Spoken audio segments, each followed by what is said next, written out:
जर तुम्हाला अंगावर कुठे लाली आली असेल, कुठे चकत्ते आले असतील किंवा खाज येत असेल, अति प्रमाणामध्ये घाम येत असेल, तर तुम्हाला कुठलातरी त्वचा विकार आहे, हे समजून घ्या आणि त्याच्यासाठी ट्रीटमेंट करणं गरजेचं आहे. कारण की बरेचसे त्वचा विकार हे जर वेळेवर ट्रीटमेंट घेतली नाही, तर त्या जास्त दिवस झाले, जास्त तो क्रोनिक झाला, तर लवकर बरं होण्यास सुद्धा थोडंसं अवघड असतं. आयुर्वेदामध्ये त्वचा विकाराचे ज्याला कुष्ठ असं म्हणतात, तर त्या कुष्ठाचे 18 प्रकार सांगितले आहे. 7 प्रकार हे दोषानुसार वातज, पित्तज, कफज ह्या 3 दोषांनुसार प्रकार केले आहेत.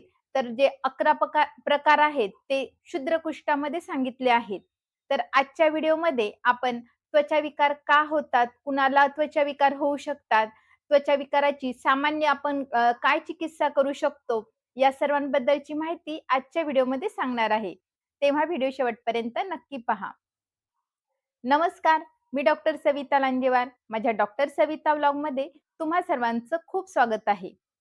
कुष्णाती इति कुष्ठम म्हणजे जे कुजतं, सडतं, जेव्हा त्वचा कुजते, सडते, तेव्हा त्या ठिकाणी त्वचा विकार तयार होतो. त्याला कुष्ठ असं संज्ञा आयुर्वेदामध्ये दिली आहे. तर ह्या कुष्ठाचे एकूण 18 प्रकार सांगितले आहे. तर हे कुष्ठ किंवा त्वचा विकार का होतो, याची कारणं आधी आपण जाणून घेऊयात. त्वचा विकार ही संकल्पना खूप मोठी आहे. त्वचा विकार असंख्य आहेत. त्यामुळे प्रत्येकाचं वर्णन करून सांगणं आणि प्रत्येकाची ट्रीटमेंट सांगणं अ, एका व्हिडिओमध्ये पॉसिबल नाही. तर त्वचा विकारांची सर्वसामान्य चिकित्सा काय करता येते याबद्दल मी माहिती आज सांगणार आहे. तसेच त्वचा विकार का होतात? आपल्याला जर का होतात हे माहीत असेल, तर आपण त्याबद्दल आधीच काळजी घेऊन त्वचा विकार होऊ नये म्हणून मी या व्हिडिओच्या पुढे ज्या गोष्टी सांगणार आहे, त्या गोष्टींचं सेवन करणं कमी करावं, जेणेकरून भविष्यामध्ये देखील त्वचा विकार होणार नाही. तर अध्यशन म्हणजे जेवण केल्यानंतर पुन्हा जेवण करणं, विरुद्धासन म्हणजे ज्या 2 गोष्टी एकत्र खायच्या नसतात, अशा 2 गोष्टी एकत्र खाणं. जसं की मी मागच्या बऱ्याचशा व्हिडिओमध्ये दूध आणि मीठ सोबत खाऊ नये, अ, या किंवा दही गरम करून खाऊ नये. हे असे बरेचसे जे विरुद्धासन आहेत, त्यापैकी कुठलंही विरुद्धासन केलं तर त्यामुळे सुद्धा त्वचा विकार होऊ शकतो. त्यानंतर खूप उन्हामध्ये जाणे, अति तिखट, अति प्रमाणात खारट पदार्थ, अति स्निग्ध पदार्थ, अति गुरू म्हणजे पचायला भरपूर जड पदार्थ, अशा पदार्थांचं सेवन करणं, रोज दही खाणं किंवा दही, मीठ, दूध, गूळ, तीळ ह्यासारखे जे पदार्थ आहेत ते अति प्रमाणामध्ये सेवन करणं. मासे, मुळा, पिष्टान्न, उडीद यासारख्या पदार्थांचं अति प्रमाणामध्ये सेवन करणं, थंड आणि गरम पदार्थ सोबत खाणं, म्हणजे थंड पाणी पिलं आणि त्यानंतर लगेच गरम-गरम चहा पिणं किंवा बरेच जण तर आईस्क्रीम आणि चहा देखील सोबत घेतात. तर हे सुद्धा त्वचा विकाराचं कारण असू शकतं. त्यानंतर उन्हातून आल्यानंतर लगेच थंड पाण्याने अंघोळ करणं किंवा आजकाल जिममध्ये तर एसी लावून जिममध्ये व्यायाम केला जातो. तर हे सुद्धा एक म्हणजे चुकीचं आहे. कारण की आपण जेव्हा व्यायाम करतो, तेव्हा आपल्या शरीरामधून घाम येत असतो. शरीरामध्ये उष्णता तयार होते आणि घाम स्रवला जातो. परंतु जर तुम्ही एसीमध्ये व्यायाम करणार असाल, तर तो घाम बाहेर येत नाही. तो आपल्या शरीरामध्ये आतमध्येच राहतो. त्यानंतर लंघन आणि ब्रूहण यासारखे क्रम आलटून-पालटून लगेच करणं. म्हणजे वजन कमी करण्यासाठी वृक्ष पदार्थ खाणं आणि मग लगेच श्रीखंडासारखे गुरू पदार्थ खाणं. तर हे सुद्धा त्वचा विकारला कारणीभूत ठरू शकतं. आयुर्वेदामध्ये बऱ्याचशा वेगांचं धारण न करण्यास सांगितलं आहे. म्हणजे जर उलटी आली असेल आणि तुम्ही उलटी न करता अँटॅसिड खाऊन उलटी दाबत असाल, तर त्यामुळे शरीरामध्ये पित्त साचलं जातं आणि हे पित्त रक्ताला दुष्ट करून त्वचा विकार होऊ शकतात. तर आता आपण बघूयात, की त्वचा विकार मग ह्या सर्व गोष्टींमुळे का होतात? तर अध्यशन करणं म्हणजे जेवल्यानंतर पुन्हा जेवणं किंवा विरुद्धासन करणं, या सर्वांमुळे वात, पित्त, कफ हे 3 दोष प्रकोपित होतात, दुष्ट होतात. त्याच्यानंतर दही, मासे, तीळ, गूळ हे जे पदार्थ आहेत, ते रक्ताला खराब करतात. त्यामुळे रक्त दुष्ट होतं. जर व्यत्यासात गोष्टी केल्या म्हणजे थंड गरम पदार्थ सोबत खाणं किंवा लंघन-ब्रुहण म्हणजे वजन कमी करण्यासाठी जे पदार्थ असतात ते आणि लगेच वजन वाढवण्यासाठी जे पदार्थ असतात ते असे आलटून-पालटून खाणं. तर ह्यासारख्या जर गोष्टी केल्या तर त्यामुळे आपली जी त्वचा आहे ती दुष्ट होते. अ, र रसधातू दुष्ट होतो, लसिका दुष्ट होते. दही, लवण, पचायला जड पदार्थ खाणे यासारख्या गोष्टींमुळे आपला जो मांसधातू आहे, तो दुष्ट होतो.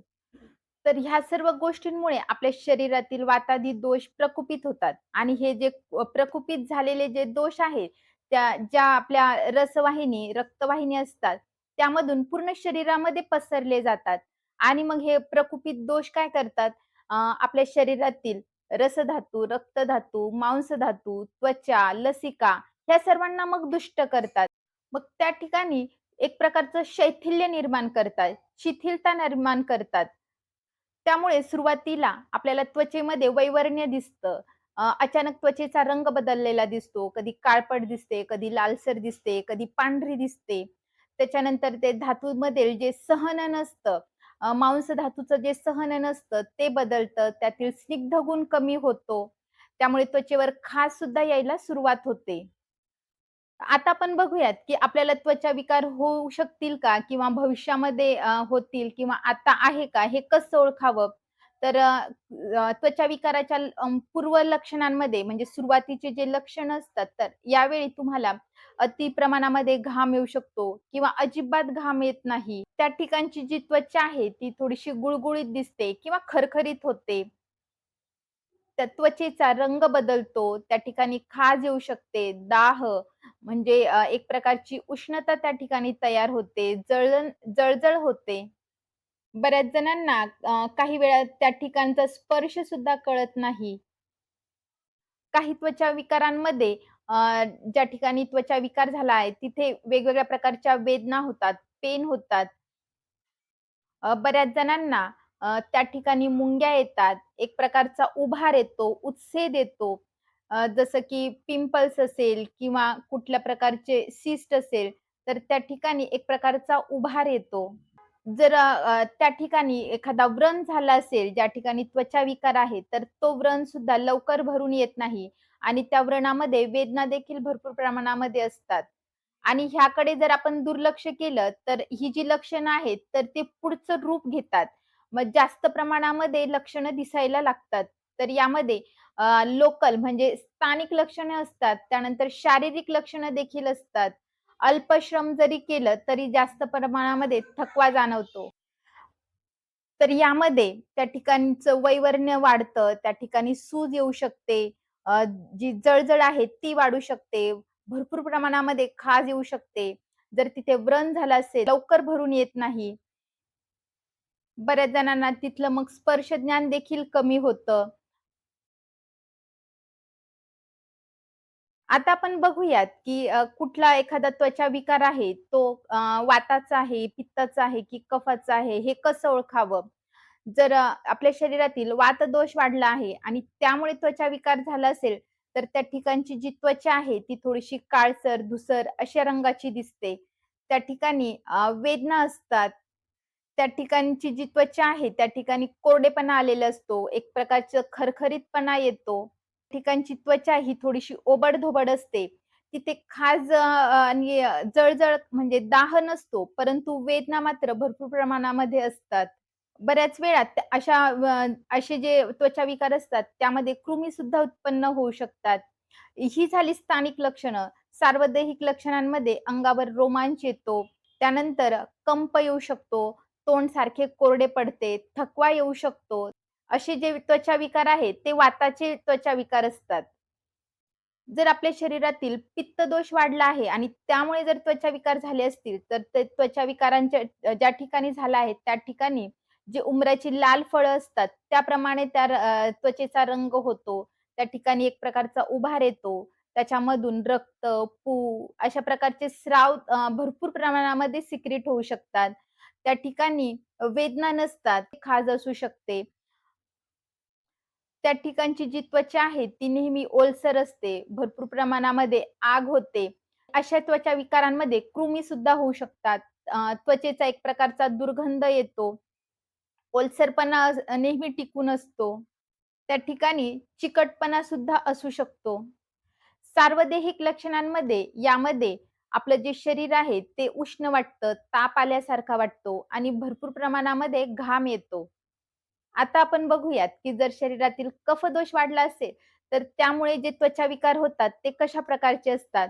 तर कफदोष वाढल्यामुळे ज्या ठिकाणी त्वचा विकार झाला आहे, त्या ठिकाणची जी स्किन आहे ती पांढऱ्या कलरची दिसते. त्या ठिकाणी खाज भरपूर प्रमाणामध्ये असते.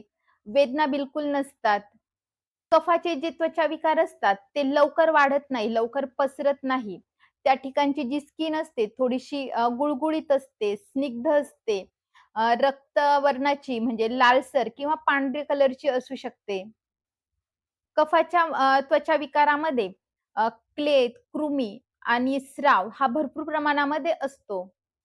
कफाच्या त्वचा विकारांमधला जो स्राव असतो तो पांढऱ्या वर्णाचा असतो. तर सार्वदेहिक लक्षणांमध्ये यामध्ये सारखा आळस येतो, अंग जड वाटते. आता आपण बघूयात, की त्वचा विकारांची सर्वसामान्य चिकित्सा काय करता येते. जर वातदोष वाढला असेल आणि त्यामुळे आधीची जे लक्षणं सांगितली आहेत, ती लक्षणं जर दिसत असतील, तर पुढील प्रमाणे चिकित्सा करावी लागते. तर यामध्ये जे दशमूळ आहेत, ते दशमूळ भरड आणून ते तुपामध्ये सिद्ध करून घ्यावे आणि ते जे तूप आहे, ते रोज सकाळ-संध्याकाळ 1-1 चमचा घ्यावं. त्यामुळे असे जे वाताचे त्वचा विकार आहेत, ते कमी होण्यास मदत होते. अशाच प्रकारे तुम्ही गुडूचीचं सिद्ध तूप किंवा एरंडाचं सिद्ध तूप बनवून घेतलं तरी सुद्धा चालेल. आणि ह्याच तुपाचा वापर किंवा दशमूळ सिद्ध तेलाचा वापर नस्य आणि बस्तीकर्मासाठी केला जातो आणि ह्यामुळे त्वचेतील कोरडेपणा नाहीसा होतो. त्वचा विकार हळू कमी व्हायला मदत होते. औषधांमध्ये स्वयंभू गुगुळ, कुष्ठकुठार रस, सर्वांग सुंदरवटी यासारख्या औषधांचा वापर करावा लागतो आणि लोकली तिथे लावण्यासाठी काही तेलांचा वापर केला जातो. यामध्ये घरच्या घरी तुम्ही तीळ तेल लावू शकता किंवा बाजारामध्ये कटुकपित्त तेल मिळतं, ते लावू शकता किंवा ज्योतिषमती तेल मिळतं, ते लावू शकता. यामुळे वाताचे जे त्वचाविकार आहेत, ते लवकर कमी होण्यास मदत होते.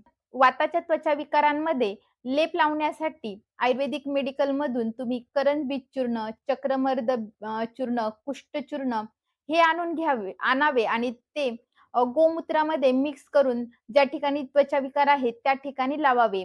साधारणतः अर्धा तास ठेवून मग नंतर पाण्याने धुवून टाकावं. औषधांमध्ये खदिरारिष्ट सुद्धा यामध्ये उत्तम काम करतं. आता आपण बघूयात, की पित्तामुळे जर त्वचा विकार झाला असेल, तर त्यामध्ये आपण काय ट्रीटमेंट करू शकतो? तर यासाठी बाजारामध्ये पंचतिक्त घृत नावाचं तूप मिळतं. ते तुम्ही 1-1 चमचा सकाळ-संध्याकाळ घेऊ शकता किंवा सारिवा, शतावरी, गोक्षूर हे औषधांनी सिद्ध केलेलं तूप घरी बनवून ते तुम्ही 1-1 चमचा सकाळ-संध्याकाळ घेऊ शकता. पित्ताच्या त्वचा विकारांमध्ये विरेचन नावाचं पंचकर्म करावं लागतं. यामध्ये तूप दिल्यानंतर काही औषधी दिले जातात, जेणेकरून आपल्या शरीरातील जे वाढलेला पित्तदोष आहे, तो निघून जाण्यासाठी जुलाबाचं औषध दिलं जातं. तर यालाच विरेचन पंचकर्म म्हणतात. याबद्दलची डिटेल माहिती मी आधीच्या व्हिडिओमध्ये दिली आहे. पित्तामुळे रक्त दुष्ट होतं, तर त्यामुळे अशा त्वचा विकारांमध्ये रक्तमोक्षण सुद्धा अतिशय उत्तम काम करतं. तर रक्तमोक्षण म्हणजे आपली जी ज्या ठिकाणी त्वचा विकार आहेत, त्या ठिकाणी जलोका लावणं, जलोका म्हणजे जळवा लावणं किंवा त्याच ठिकाणच्या जवळच्या व्हेनमधून जवळपास 100 ते 150 एम-एल एवढं रक्त काढणं. तर यालाच रक्तमोक्षण असं म्हणतात. तर यामुळे सुद्धा त्वचा विकारांमध्ये अतिशय चांगला फायदा बघितला जातो. तर औषधांमध्ये गंधक रसायन, लघुमंजिष्ठादी कषाय, महामंजिष्ठादी कषाय, सारीवाद्यासव यासारख्या औषधांचा वापर केला जातो. बऱ्याच वेळा आरोग्यवर्धिनी वटी सुद्धा द्यावी लागते. लावण्यासाठी खोबरेल तेलचा वापर करता येतो किंवा निंब तेल. त्या ठिकाणी जर खूप आग असेल तर अशा वेळी शतधौत घृत किंवा लोणी सुद्धा लावल्यामुळे फायदा होतो. त्या ठिकाणी लेप लावण्यासाठी चंदनवाळ्याचा लेप लावावा. त्यामुळे त्या ठिकाणचा जो दाह आहे, त्या ठिकाणी जर कुठले स्राव होत असतील, तर ते स्राव कमी व्हायला देखील मदत होते.